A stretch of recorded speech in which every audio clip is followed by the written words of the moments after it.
MCC मामिलाले नेपालमा मच्चाएको हंगामा शान्त हुन नपाउँदै अमेरिकी रक्षा मन्त्रालयसँग नेपाली सेनाले गर्न लागेको अर्को एक सम्झौताको मस्यौदाले स्थिति फेरि अशान्त बनाउने संकेत देखाएको छ।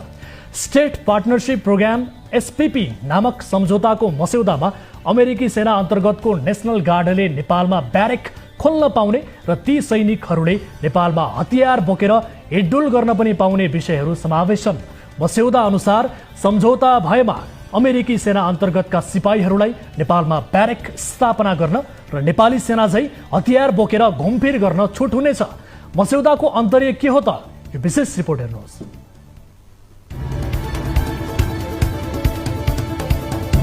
नेपाली सेना र अमेरिकी रक्षा मन्त्रालय बीच हुन लागेको भनिएको स्टेट पार्टनरशिप प्रोग्राम एसपीपी सम्झौताको मस्यौदाले नेपालमा नयाँ तरंग र बहस सिर्जना गरेको छ। विशेष गरी यो मस्यौदामा उल्लेख भएका केही बुदा संशोधन बिना नै सम्झौता भएमा अमेरिकी सेनाको रिजर्भ फोर्सका रूपमा काम गर्ने नेशनल गार्डका सैनिकहरूले नेपालको जुनसुकै क्षेत्रमा ब्यारेक स्थापना गर्न र हतियार बोकेर घुम्न पाउनेछन्। प्रस्तावित मस्यौदाको पहिलो धारामै अमेरिकी पक्षले अनुरोध गरेमा नेपालले अमेरिकी नेशनल गार्डका लागि जमिन अर्थात् ब्यारेक खोल्न जमिन दिनुपर्ने उल्लेख छ। अनि धारा 6 को सुरक्षा उपशीर्षक अन्तर्गत नेपाल सरकारले अमेरिकी नेशनल गार्डहरूको सुरक्षा प्रत्याभूति गराउनुपर्ने उल्लेख छ। ती नेशनल गार्डहरू ब्यारेकबाट बाहिर निस्किँदा आफ्नो सुरक्षाको प्रबन्ध आफैले गर्न पाउने प्रावधान राखिएको छ।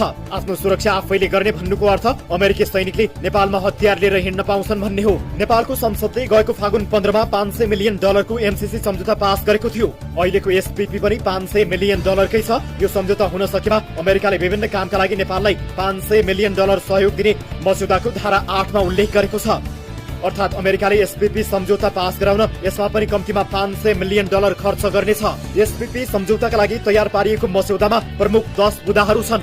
ती बुदा अन्तर्गतका उपशीर्षकहरूले अमेरिकी सेनाहरूले नेपालमा ब्यारेक बनाउने, हतियार बोकेर हिँडडुल गर्ने विषयहरू केही घुमाउरो शैलीमा उल्लेख गरिएको छ। इन्डो प्यासिफिक रणनीतिमा नेपालका केही विज्ञहरूले एमसीसी पास गरे लगतै नेपाल अमेरिकाको इन्डो प्यासिफिक स्ट्राटेजी आईपीएसमा फसिसकेको टिप्पणी गर्दै आएका छन्। तर कांग्रेस, एमाले, माओवादी लगायत प्रमुख दलका अध्यक्षहरू चाहिँ नेपालको नीति अहिले पनि असंलग्न नै रहेको बताउँछन्। अमेरिकाको तर्फबाट नेपालमा भइरहेको भ्रमण र चासो हेर्दा नेपाल आईपीएस निकट देखिन्छ। गएको बिहीबार अमेरिकी सेनाको इन्डो प्यासिफिक कमान्डका जनरल चार्ल्स एस फ्लिन नेपालको भ्रमणमा आए। उनले प्रधानमन्त्रीदेखि सेनापतिसम्मलाई भेटे। 4 दिनको नेपाल भ्रमण सकेर उनी फर्किए। अबको केही दिनपछि इन्डो प्यासिफिकै प्रमुख जोन लिनो नेपाल आउने बताइन्छ।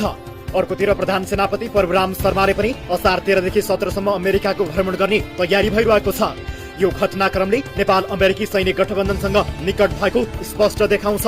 अमेरिकाले अहिले नेपालसँग गर्न खोजेको एसपीपी सम्झौताको तयारी चाहिँ जनरल चार्ल्स एस फ्लिनले हालै गरेको भ्रमण भन्दा निकै अघिदेखिको हो। एसपीपीमा वर्तमान सरकार सकारात्मक रहेको बताइन्छ। रक्षा